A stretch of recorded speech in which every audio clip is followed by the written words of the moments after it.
Fala pessoal, tudo bom com vocês? Mais Geek começando e talvez hoje em dia vocês só tenham ouvido falar de Yoshihiro Togashi como aquele mangaka famoso do Twitter que posta seus rascunhos todos os dias sobre seu mangá inacabado, Hunter x Hunter, mas o que poucas pessoas falam é sobre sua obra mais famosa, Yu Yu Hakusho. Olha, a gente tem um anime comemorando 30 anos agora em 2022. E talvez os fãs não fiquem tão felizes com o que a gente tem de novidade para a série em comemoração a essa data tão importante, mas, né, a gente precisa falar dela e tentar comemorar alguma coisa, Haterman. Eu comemoro só a existência desse anime maravilhoso, que pra mim tá ótimo. Não precisa ter mais nada. Deixa assim, tá perfeito. Assim, assim... Como as notícias no nosso site geekhere.com.br, que lá você vai encontrar notícias sobre Yu Yu Hakusho, Hunter x Hunter, ó, tem várias coisas nos rabiscos do Togashi lá pra vocês acompanharem. E mais, Cleitinho, tem um outro desenho de luta animal que vocês podem ver daqui a pouco, Dragon Ball Super. Muito bom, esse bilhete é verdade, esse aí eu... Confirmo. Eu confirmo. Ó, mas antes da gente entrar no assunto Yu Yu Hakusho, talvez muita gente não conheça hoje em dia, isso é muito verdade, tá? Porque o Haterman sentiu isso na pele, a gente já vai falar sobre isso. O Jeff falou que a gente não tem muitos motivos pra comemorar, né, assim, Jeff? Os fãs não vão receber os presentes que eles querem receber, mas vão receber algumas coisas. Geralmente, né? Os fãs saudosos, quando falam disso, eles falam assim, nossa, a gente queria um remake. Esse ano, né? Esse é o ano. A gente queria uma comemoração, um reboot, alguma coisa. Então, não vai rolar, por enquanto não tem anúncio sobre isso. A única coisa que a gente tem é o anúncio do live action da Netflix pro final de 2023, que eles mostraram algumas fotos com os protagonistas os artistas já vestidos com cosplays, com as roupas que vão caracterizar os personagens. Eu já posso começar a chorar agora e vocês me cobram lá no final de 2023, que eu tava certo que isso vai ser uma bomba nuclear. E aí você tem também algumas ilustrações comemorativas de cada um dos personagens principais. É verdade, eu vi essas ilustrações. E alguns eventos assim isolados, mas só no Japão. Ali um café, uma galeria de arte com os originais do Yoshihiro Togashi e tudo mais. Meio que eles comemoram lá, né? Eles não sabem que esse anime fez muito sucesso aqui no Brasil. Em 2017, quando eles comemoraram 25 anos, eles tiveram, né? Criaram um OVA com 2 episódios, o final do mangá e o capítulo especial da introdução do Riei, do Kurama, né? Primeiro encontro. Primeira vez. Foi legal, veio com a classe do Perro, veio bem tradicionalzão, assim, mas foi 30 divertido. anos parece que os caras falam, não, deixa pra lá, 30 anos, o que são 30 anos? Vamos relançar os Blu-ray. Não, mentira, nem isso. Nem isso, eu acho. Onde eu vi, não tem. Mas vamos falar um pouquinho do Haterman. Esse ano ele foi num tradicional evento de animes aqui em São Paulo, e aí ele ficou um pouco chocado, porque ele chegou lá e os jovens de hoje em dia não estavam reconhecendo o que era Yu Yu Hakusho. O Anime Friends em julho trouxe, né, 2 especiais de Yu Yu Hakusho, trouxe a cantora japonesa da abertura e trouxe uma boa parte do elenco da dublagem pro evento, e eles deram uma palestra e tal. E aí foi engraçado, porque tava o Marcos Ribeiro, tava o Cristiano Torrião, que são respectivamente o Yusuke e o Riei, né? E aí, tipo, não tinha muita gente assistindo, assim, tinha uma galerinha, assim, sei lá, uma meia dúzia de gato pingado, e eles faziam as piadas, principalmente as piadas que ficaram super clássicas, assim, conhecidas do Yu Yu, e ninguém, assim, um maior silêncio e tal. E aí eu tava lá parado assistindo, né? Veio um casal de jovens, assim, parou do meu lado. Quem que tá lá? Eu falei, são os dubladores do Yu Yu Hakusho. Aí o rapaz olhou pra minha cara, Yu Yu Hakusho? E foi embora. Então, isso. Assim, a galera realmente não conhece mais o Yu Yu Hakusho. A gente sabe que o público vai se renovando e... isso, tá aqui a nossa missão de reapresentar Yu Yu Hakusho pra vocês aí em casa. É o marco da história de animes exibidos no Brasil, mas o negócio que você falou do Marco Ribeiro e do Torreão falando sobre no palco, e os caras não entendendo a piada, culpa deles? Não, mas a gente vai chegar nisso, deles. Mas então vamos começar. Yu Yu Hakusho é um mangá muito famoso da Shonen Jump, ele estreou em 1990 nas páginas da Weekly Shonen Jump, né, que é a Jump semanal. E ele ficou... o pessoal acha que logo que ele estreou, ele explodiu. Mas não. Ele não explodiu, demorou um pouquinho.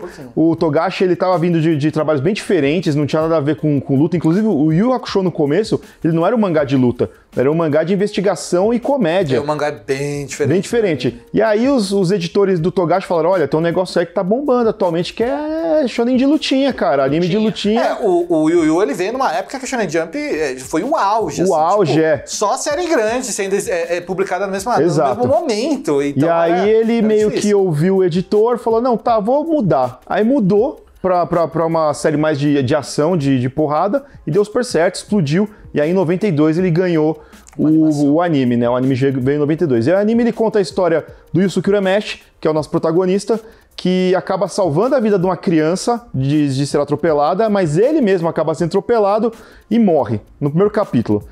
E aí o céu lá, o mundo mundo espiritual, ele não estava esperando isso, porque ele era um delinquente, um cara que, né... Egoísta, sempre arranjava briga e tal. Os caras, você não devia ter morrido agora. Como é que você morreu salvando uma criança? Que você não ia salvar essa criança. E aí ele acaba ganhando a oportunidade. Na verdade, a criança ia sobreviver. Ia sobreviver sem nenhum arranhão.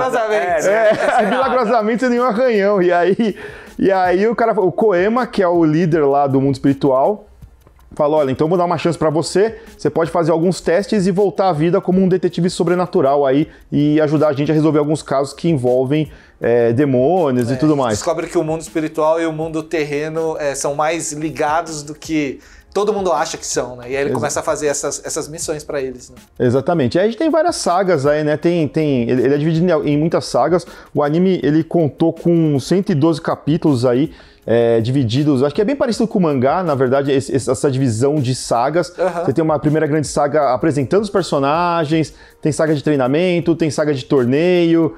Famoso torneio. O torneio eu acho que é a saga mais famosa. Sucesso tanto aqui quanto no Japão. No Japão, você lembra da revista Animage? Lembro. Uma revista famosa aí que trabalhava com notícias. Eles fizeram, era uma época que o MMA estava se desenvolvendo também no Japão, em outras vertentes, o UFC nem existia ainda, e aí a entrevista é do Toguro e do Urameshi pré-luta. É a coisa mais incrível, mais sensacional. E, cara, funcionava muito bem pra eles. E aí nessa época, o Yu Yu Hakusho superou o Dragon Ball, né? Dragon Ball tava na fase do Majin Buu, né? Aquela fase gigante. E o Yu Yu Hakusho tava muito acima de Dragon Ball na audiência da TV japonesa. Foi. Ele passou de 92 a 94 no Japão. Aqui no Brasil ele só chegou... parecia que bem mais, né? Eu achei que fosse bem mais. Mas não, foram só 2 anos. Mas no Brasil também foram só 2 anos, né? Foi de 97 a 99 na extinta Rede Manchete. Com uma pausinha, se eu não me engano, eu não lembro se ele passou diretão. Teve pausa. Teve uma pausa, né? Eu lembro. Pausa entre o final do arco do Sensui e o começo do arco do Yomi. Exato. O último arco parou no final do arco Sensui, quando o Yusuke ia pro outro mundo, lá o mundo dos monstros.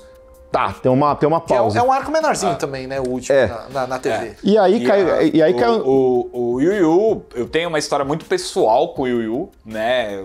Quando o Sr. Toshi, dono da Chikara Filmes, pediu, né, um anime pra concorrer com Dragon Ball, eu fui um dos caras que mandei os VHS do Yu Yu pra ele.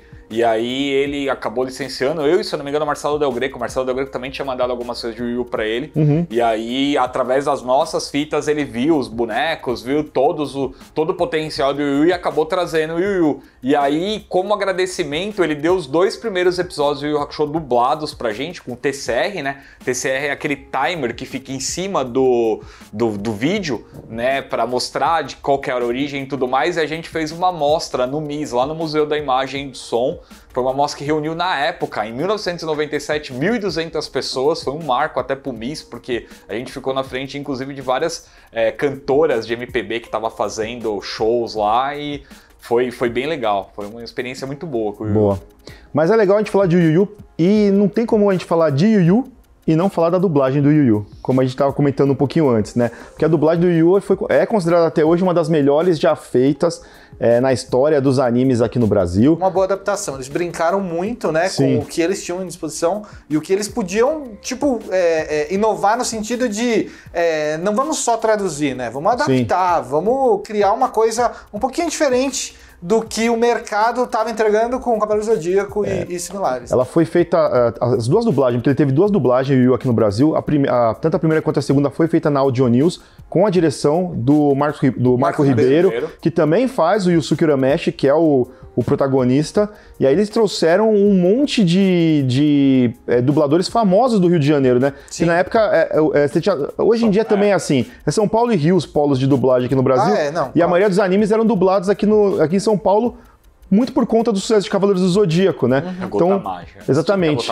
E o Yu Yu Hakusho foi, eu acho que o primeiro grande sucesso que o pessoal dublou ali no Rio em relação ao anime. Então a gente tinha o Marco Ribeiro fazendo o Yusuke, o Duda Ribeiro fazendo o Kurama Yoko, o Cristiano Torreão fazendo o Riei, e a gente tinha, né, o José Luiz Barreto fazendo o Coabra, infelizmente já falecido em 2018, também fazia a voz do Dexter. Uma voz marcante. Exatamente, infelizmente ele não está mais entre nós, mas é legal falar que em 2003 ele teve uma redublagem, o Yu Yu, voltaram quase todos os dubladores, os dubladores principais voltaram todos, tá? E a redublagem foi pro Cartoon Network. Foi pro Cartoon, onde eles corrigiram algumas coisas, tiraram algumas piadas, corrigiram o nome de golpes, como o Jefferson falou, eles usavam muito do que era piada na época, né? Momento, né? Que é o que acontece quando você adapta. Você acaba usando o momento ali a seu favor. Sim. E realmente funciona. O que não funciona, em muitos casos, e a gente teve a prova no Anime Friends,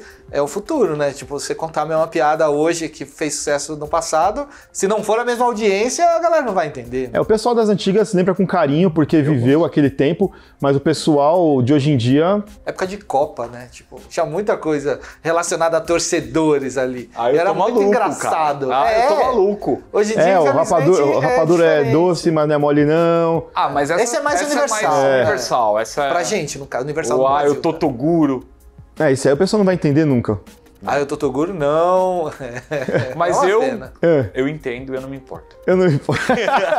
Mas tem jeito. Eu acho que tem que ter uma parcimônia aí, tem que ter um cuidado pra você criar uma coisa mais atemporal. Se você quiser que a sua dublagem seja revisitada e apreciada da mesma maneira que foi no original, né? Exatamente. É uma boa adaptação, isso não tem jeito. Mas foi sucesso na época, o pessoal hoje em dia tem que conhecer um pouquinho. Você aí de casa, se não conhece, assista Yu Yu Hakusho e fiquem com o Dragon Ball Super.